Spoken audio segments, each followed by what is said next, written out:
American Giant makes great clothing, sweatshirts, jeans, and more right here in the U.S. Visit American-Giant.com and get 20% off your first order with code STAPLE20. That's 20% off your first order at American-Giant.com, code STAPLE20. At Arizona State University, we've made online education better, smarter, and more personalized so you can go further in your aspiring field. I decided to pursue medicine once I realized that ASU did have the online program for biological sciences. You're still required to learn the same curriculum. You're still being tested on the same content that anyone would be tested on in person. The comprehensiveness of the program prepared me so well for medical school. Explore over 300 programs at asuonline.asu.edu. Welcome to the Beautifully Broken podcast. I'm your host, Freddie Kimmel, and on this show we explore the survivor's journey, practitioners making a difference, and the therapeutic treatments and transformational technology that allow the body to heal itself. Witness the inspiration we gain by navigating the human experience with grace, humility, and a healthy dose of mistakes. Because part of being human is being beautifully broken. Ladies and gentlemen, welcome to the Beautifully Broken podcast.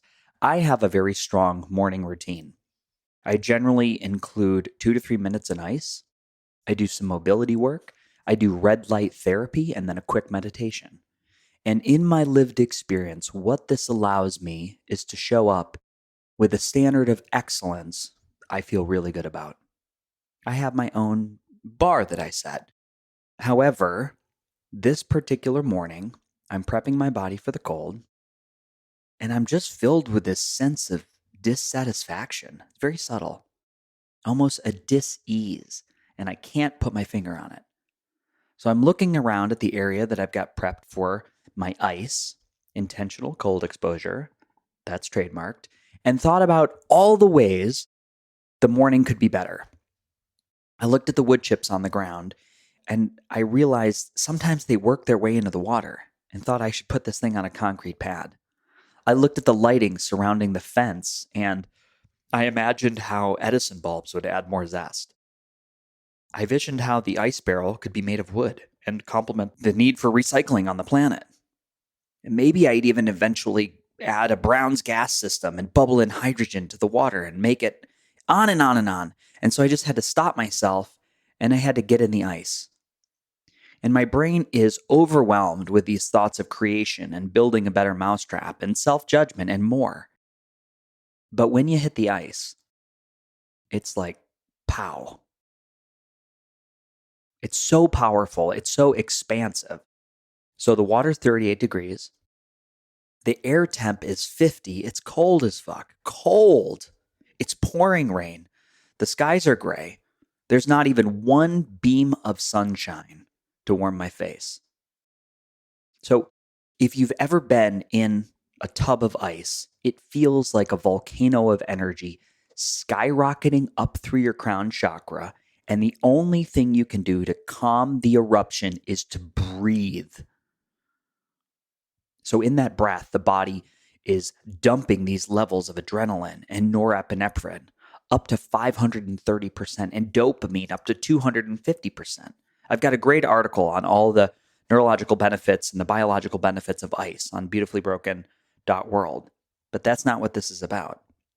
My body is being flooded with these neurotransmitters, and I hit this brick wall of realization, like a literal brick. My brain wants more. My brain wants more. It will never stop wanting more. My brain will always want more. And I want us to examine on this episode, is more better? I'm driven out of the ice bath. I go in my house and I'm just jump on Mr. Google. And I just want to better understand this phenomenon of more, which drives us to be such brilliant little producers, sometimes unconscious capitalists, and why we need to change it up to get better results or improvement. Or do we? That's the question. So I immediately stumble across this term hedonic adaptation, or the hedonic wheel, the hedonic treadmill, some reference.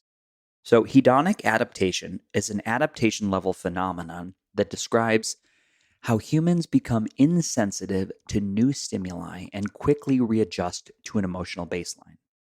Therefore, the stimulus needed to create an emotion, like happiness or excitement, needs to be more intense than the last stimulus for someone to feel its effects. When we get used to wonderful things in our lives, we falsely assume they were going to last. So I want to do a real world example because I thought that was so profound. So let's just take a stationary bike or a rower or a pulsed electromagnetic field device or a sauna. You can fill in the blank for you. You believe this thing is going to give you pleasure or provide value to your cells. That's hedonic consumption. Let's use a bike as an example.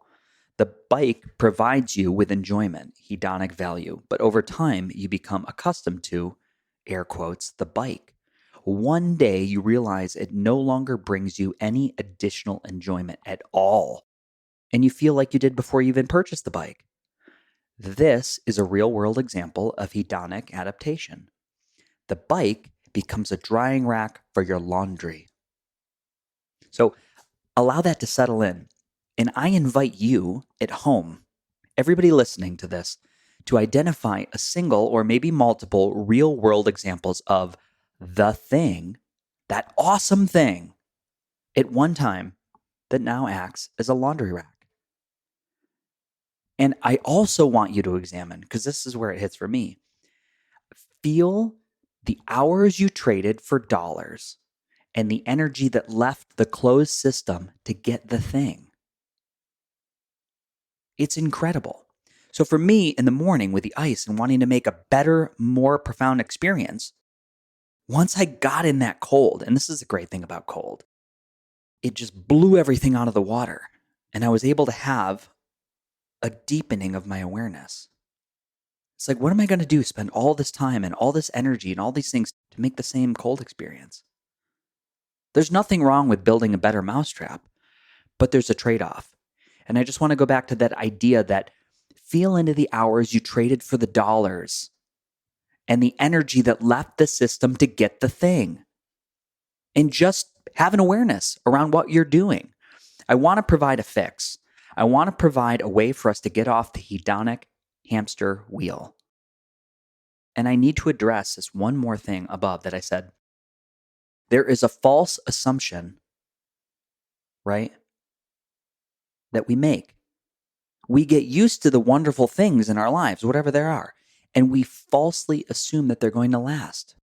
It's going to go. We're here for a finite amount of time. In the actual end, you and I will be left with the emotional lint ball of lived experience. And I want those to be full and exciting and as rich as possible. I always think about this. If we're blessed enough to receive a moment of consciousness on the precipice of death, we might look back at this memory. I don't know what the memories will be. It could be this warm summer day, bare feet carelessly just dragging through the green grass. The sun is beaming down and it's kissing your sweet skin. I'll tell you my funny memory that comes up a lot. I have this memory of driving to chemotherapy to be treated for cancer. I'm safe in my dad's truck. I'm double fisting breakfast egg sandwiches with hash browns. I know the irony of fast food while going to get treated for cancer. And I felt loved. I felt safe. I had a plan. For the first time in a long time, somebody had made me breakfast and I wasn't worried about money living in New York City. I was with my family. It's a forever memory. Those beautiful memories. And how do we go back into that? Those moments of deep, deep gratitude, right? I'm talking about gratitude. If you feel into those moments, all of a sudden we're like, well, for me anyway, it's like heaven is the unrealized moment of now. Do you know, I often will look back at this list because I've seen so many blogs written about the top 5 regrets on one's deathbed and how they keep us from living a happy life. Let's just go over these. I'm just going to read that again. Have you examined the top 5 regrets on one's deathbed and how they keep us from living a happy life? These were from nurses and caretakers being witness to people transitioning. Number 1 was, I wish I had dared to live a life true to myself. not the life others expected of me. Number 2, I wish I hadn't worked so hard. Oh, that hits me. Number 3, I wish I dared to express my feelings. Number 4, I wish I had stayed in touch with my friends. Number 5, I wish I had let myself be happier. That's what hits me. I wish I had let myself be happier. So if we're looking for that key to that moment, especially to number 5, the big aha moment for me was a simple, quick, and easy way off that wheel. The way off this hedonic treadmill is gratitude. The science says at this great study from 2008 that measures brain activity of people thinking and feeling gratitude. And what they found was that gratitude causes synchronized activation in multiple brain regions. It lights up parts of the brain's reward pathways, known as the hypothalamus, and more. And gratitude can boost the neurotransmitter serotonin. It can activate the brainstem to produce more dopamine. Dopamine is our brain's, it's like your curious chemical. It keeps you driving. And the more we think positive, grateful thoughts, the happier and healthier we feel. Set aside your circumstance. It's like where you are, it just lifts, it elevates. And so this practice of gratitude, the more the external and validation and happiness come from within, you don't need a lot. So I just want to go, and I know this sounds so basic. Freddie, aren't we going to get some like cool biohack? No. It's like, well, you are. It's like the ultimate one. But I'm reminded of the access to these powerful tools that we have. And because they're not new all the time, and because we don't stick with them, they fall off. So number 1 for me is journaling. Just writing down a few things that you're grateful for. It's one of the easiest, most popular exercises available. The purpose of the exercise is to reflect on a past day, few days, or a week. Remember 3 to 5 things you are especially grateful for. In this way, you're focusing on all the good things that happened to you in a given set of time. So just the idea of, again, how do I make this part of my life? How many times do I really need to gratitude journal? I personally download at the end of the day, I try to do 5 things I'm grateful for. A couple things I could have done better, and somebody I want to send love to. Not going to tell them, I'm just going to write it on the page. I'm going to send them the frequency of love. Some people do it every day, some people once a week. The argument against doing it every day is that it can become tedious or whatever feels like force. But if it becomes a practice you feel good about, you'll keep doing it. The other thing that I like is very simple, is knowing a gratitude prompt. And I actually have these listed on my computer. These are things like, I'm grateful for 3 things I hear, for 3 things I see, I smell, I touch. I am grateful for these 3 animals. The practice of expanding this emotional vocabulary of what you are grateful for, it raises the barometer on your internal joy. They're a great way to kick off a practice, especially if you feel stuck. They're also relatively simple, and it could just be one keyword, one prompt. So I keep these loaded on my computer. They also cover the senses, the colors, people, things. Again, it's expanding that emotional vocabulary. Okay, the last one, you guys are going to laugh so hard. Carry a rock in your pocket. Carrying a gratitude rock. I know, it's ridiculous. We've gotten to this. Everybody gets a free rock. Gratitude vibrates at 540 megahertz. This is pulled from a book that I cannot validate. But the vibration of gratitude, it falls around the vibration of love, which is one of the highest vibrational frequencies you can be at. I understand that, how are you coming up with that number? And can you just go inside and feel that feeling of love, how good, how strong that emotion is? The more time you can spend in gratitude and love, the more your body's frequency raises and the healthier it will become. Carrying a rock in your pocket might be the time you turn this podcast off, or switch over to Pornhub or The View, whatever you're into watching. But it could also be the moment that I win you over, because this is a very low investment to change. It doesn't cost you anything, but it changes your quality of life and the quality of time you have in this human body. I just want to mention, because sometimes when we say frequency talk, we lose people, or the law of vibration. We're just talking about the concept that everything within our universe, in its purest form, in its most basic B form, is a vibrating mass of atoms and subparticles. Think about the energy of light.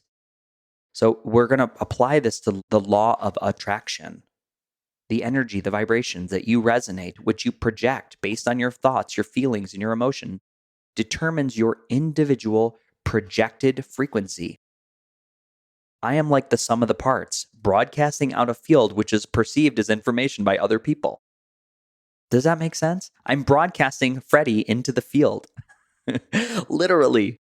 This attracts to it energy or vibrational frequencies that harmonize or resonate with it. That transmutes from waves of energy into smaller particles of matter, determining with a laser-like precision the events, the situations, and circumstances that you attract. And you're going to see experiences as they manifest into a tangible, measurable form of your life. Are you lost? That's great. Put a rock in your pocket and call it a day. Simply touch the rock, think of something you're grateful for. Do this for 30 days and write me on social media. Tell me, Freddie, it didn't work. Things are worse. Things are worse from touching that rock. I'm going to close it up. I'm just so aware of the brain's ability to be ladder climbing. Where am I going? As opposed to the present moment. There's such great gifts if we look around. And I want to remind you of that. I want to reflect your perfection, your most unbelievable, highest version of yourself. And I hope this podcast serves as that mirror as we build community together. I love you so much. Happy holidays. Bye. Team, thank you for creating a wave of momentum that is driving Season 5 of the Beautifully Broken podcast. My heart thanks you for tuning in. And if you enjoyed today's show, head over to Apple Podcasts and now Spotify. Spotify is new, and you can leave a review. 5 stars if you loved it. And before you go, I have something really important I need to offer. There are 2 ways we can build this relationship. The first is to join my membership program at buymeacoffee.com/FreddieSaidGo. You get early access to all the podcasts, bonus episodes, discounted consults, and free webinars covering all the wellness technologies. The second is to support beautifullybroken.world. That's right, I have a brand new website and new store, beautifullybroken.world. Listed on here are all the wellness tools, supplements, educational courses, and products that I absolutely love. Most of them offer significant discounts by clicking the link or using the code. Please know that they don't cost you anything extra. And at the same time, they do support the podcast through affiliations. What's that? I just got a message from my lawyers, my internet team of lawyers. They wanted me to tell you that the information on this podcast is for educational purposes only. By listening, you agree not to use the information found here as medical advice. Do you agree? Yes, you agree. To treat any medical condition in yourself or others, always consult your own physician for any medical issues that you may be having. Finally, our closing. The world is changing. We need you at your very best. So always take the steps to be upgrading your energy, your mindset, and your heart. Remember, while life is pain, putting the fractured pieces back together is a beautiful process. I love you. I'm your host, Freddie Kimmel. This country was built on a distinctly American work ethic. But today, work is in trouble. We've outsourced most of our manufacturing to other countries. And with that, we sent away good jobs and diminished our capability to make things. American Giant is a clothing company that's pushing back against this tide. They make a variety of high-quality clothing and activewear, like sweatshirts, jeans, dresses, jackets, and so much more. All made right here in the USA, from growing the cotton to adding the final touches. So when you buy American Giant, you create jobs for seamsters, cutters, and factory workers in towns and cities across the United States. And it's about more than an income. Jobs bring pride, purpose. They stitch people together. If all that sounds good to you, visit American-Giant.com and get 20% off your first order when you use code STAPLE20 at checkout. That's 20% off your first order at American-Giant.com with promo code STAPLE20.